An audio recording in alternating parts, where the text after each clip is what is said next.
Je m'appelle Caroline Gravel, je suis infirmière pour le CIUS de la capitale nationale. Je suis aussi présidente par intérim du syndicat des professionnels en soins du CIUS. On est ici ce soir, moi et quelques représentants syndicaux, au nom évidemment des professionnels en soins que nous représentons. Et si on est ici ce soir, c'est qu'on a de sérieuses préoccupations dont on veut vous faire part, mesdames et messieurs du conseil d'administration. Donc, comme vous le savez, la FIC et ses membres sont depuis toujours en faveur d'un réseau public où des soins sécuritaires et de qualité sont prodigués. On peut dire qu'au quotidien, nos membres sont d'ardentes défendresses de leurs patients et de la qualité des soins.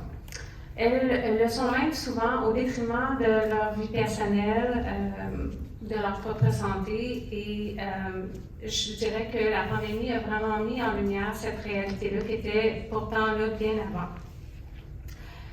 L'été 2022 s'annonce alors rien vraiment d'exceptionnel si on la considère dans la pure perspective là, de pénurie de professionnels en soins à travers la province du Québec.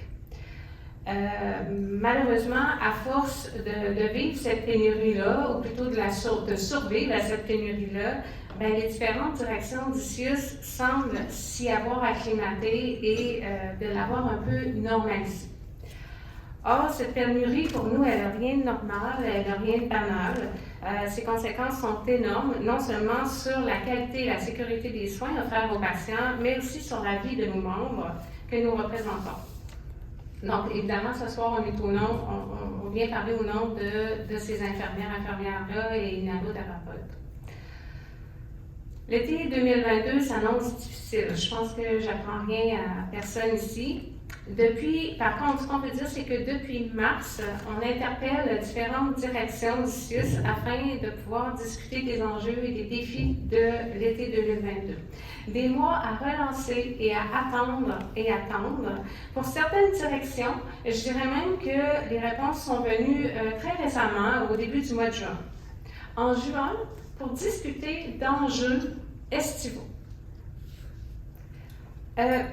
Sincèrement, pour nous, c'était une démonstration de la faible considération de notre rôle de syndicat, mais aussi de notre rôle de professionnel en soins comme réel partenaire pour trouver des solutions aux problèmes auxquels on fait face. Donc, nous vous rappelons pourtant que nous sommes la voix des professionnels en soins au CIUS, que nous sommes leurs représentantes et qu'ils nous ont élus. Donc, lorsqu'on a pu finalement aller s'asseoir avec les diverses directions pour parler de la planification estivale, voici le constat troublant que nous avons établi. Devant les enjeux critiques de la main-d'œuvre vécue dans certains secteurs, le CIUS de la capitale nationale a clairement décidé d'utiliser le temps supplémentaire et le temps supplémentaire obligatoire comme mode de gestion. Autrement dit, le CIUS continuera de prétendre qu'il est en mesure d'offrir l'ensemble des services pour lesquels il a été mandaté par le ministère, et ce, en demandant aux professionnels en soins de porter à bout de bras les services et les unités de soins. Le CIUS semble compter sur le volontariat de nos membres, pour ne pas dire de leur générosité, et parfois même sur le sentiment de culpabilité que vivent nos membres au quotidien lorsqu'ils quittent les unités de soins avec leurs collègues qui sont en sous-effectif ou leurs patients sans une véritable relève. Je dirais aussi, je tiens à faire un petit mot sur Charlevoix, où le sentiment de laisser tomber la population, les leurs, les gens qu'ils aiment, qui est ressenti par plusieurs de ces femmes-là, ce sentiment-là a été largement exploité par certains gestionnaires en place pour extirper des heures supplémentaires à leurs employés. Bref, le CIUS compte sur le volontariat, mais ça ne suffira pas. De nombreux corps demeurent à découvert à l'heure actuelle, ce qui signifie que nos membres, c'est une chronique annoncée, vont devoir faire des 16 heures et dans certaines unités, probablement peut-être même plus qu'une fois par semaine. Dans certains CHSLD et UCDG, le manque de personnel sur l'unité peut aller jusqu'à 50%. Cet été, ce sont 8 CHSLD, de Portneuf à Charlevoix, en passant par la capitale nationale, qui vont souffrir de ces découvertures. Être contrainte, en tant que professionnelle en soins, à donner des soins à 50% d'effectifs sur un plancher, alors qu'il y a 100% d'occupation des lits, c'est une réalité qui est extrêmement difficile. C'est un poids, une charge, disons, qui est déstabilisante pour une professionnelle en soins. Donc, c'est ça. C'est une chronique annoncée qui est par notre employeur, qui est à nos yeux quand même inhumaine. Je vous demande juste de vous imaginer la détresse que peuvent ressentir certaines professionnelles en soins lorsqu'elles ne sont pas capables de donner les soins sécuritaires pour lesquels elles ont été formées. Je vous demande de réfléchir à la charge mentale qui leur incombe. Et là, je passe sur tout ce qui les impacte sur leur santé physique et sur les enjeux familiaux que ça peut engendrer. Donc, nous tenons aussi à dire que la précarité de ces CHSLD-là, ce n'est que l'arbre qui cache la forêt. C'est-à-dire que là, je peux bien parler de quelques CHSLD pour lesquels c'est extrêmement précaire, mais on sait aussi qu'il y a des problèmes au niveau des urgences du CIUS. On sait qu'il y a des problèmes aussi au niveau de la DSMD, de couverture de personnel. Donc, c'est pas beaucoup plus reluisant ailleurs. Il y a juste des endroits où, au lieu de tenir à 2-3 fils, ben ça tient seulement au lieu de tenir à un seul fil, ça tient à 2-3 fils. Donc, nous avons demandé au CIUS de fermer temporairement certains services pour la période estivale pour donner un peu d'air à nos membres. Et je ne parle pas des services qui sont déjà fermés. Parce que oui, on sait qu'il y a déjà des lits qui sont fermés. On demande des lits supplémentaires. On n'a pas été entendu.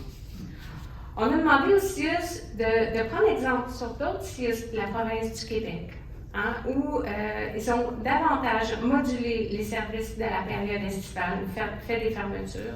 On n'a pas été entendu non plus. On nous a expliqué l'obligation du CIUS de desservir la population. On la comprend. Et sachez que les professionnels en soins, ils l'ont aussi à cœur de desservir la population. On nous a parlé d'enjeux de financement, que s'il y avait des services fermés, bon, il pouvait y avoir des coupures de financement, pardon. Mais on croit qu'à force de vouloir gérer le CIUS, la capitale nationale, avec une logique comptable, bien, ce qui va rester à la fin, c'est juste des chiffres. On se dit, est-ce qu'il va vraiment rester des soignantes sur le plancher? On se pose vraiment la question.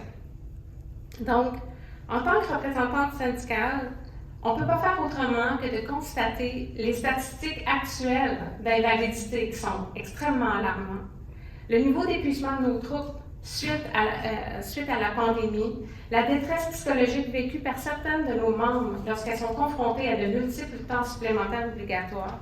Et évidemment, on parle aussi à l'exode, aux démissions, mais à l'exode de nos professionnels en soins vers d'autres professions. Pour toutes ces raisons-là, on pense qu'il faut vraiment revoir le mode de gestion dans notre établissement. Un établissement en passant qu'on a autant à cœur que vous. Donc, j'en viens donc à mes questions. C'est un long préambule avec quelques considérants. Donc, considérant la pénurie de main-d'œuvre, qui est un problème systémique, considérant que certaines équipes de soins ne seront présentes qu'à 50% cet été, considérant la fatigue et la détresse post-pandémie, considérant que d'autres CIUS et centres hospitaliers du Québec ont choisi de ne pas opter pour ce mode de gestion basé sur le temps supplémentaire et le temps supplémentaire obligatoire en modulant ou en fermant temporairement certains services, considérant que le temps supplémentaire, la gestion par le temps supplémentaire et le temps supplémentaire obligatoire est une pratique qui est condamnée par les tribunaux d'arbitrage. On se demande, en fait, notre question, c'est quand le CIUS a-t-il vraiment l'intention de cesser cette pratique qui est largement condamnée? Voilà notre question. Merci pour votre question, Mme Gravel. M. Dubois-Cook, vous pouvez répondre à cette question? Bonjour, Mme Gravel, dans un premier temps, on a eu l'occasion d'en parler en intersyndical. Dans un premier temps, je vais répéter que j'apprécie qu'il n'y ait pas de préoccupation pour vos membres, puis pour l'ensemble du personnel du CIUS. Le son la comprend très bien.